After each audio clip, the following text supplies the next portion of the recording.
देखिए हम लोग आ गए हैं जलेबी के दुकान में और जलेबी का लुत्फ़ उठाने। और देख सकते हैं भाई कारीगर लोग कैसे जलेबी बना रहे हैं।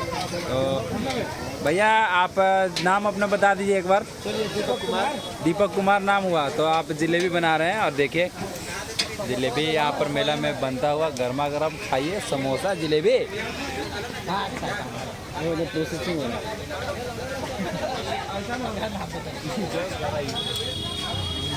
आप पूछते ना नहीं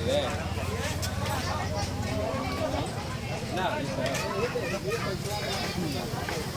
वो तो गले का आपको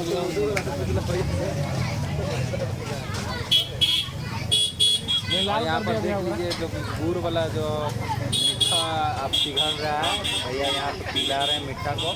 और इससे चीनी और गुड़ वाला जलेबी यहाँ पर बन रहा है। दोनों जलेबी आप देख सकते हैं, उधर चीनी वाला है और इधर गुड़ वाला है आपका जलेबी। और समोसा गर्मा गर्म आइए खाइए और मेला का लुत्फ़ उठाइए। जैसे कि हम लोग यहाँ पर उठा रहे हैं और जा रहे हैं हम लोग गर्मा गर्म जलेबी खाएंगे।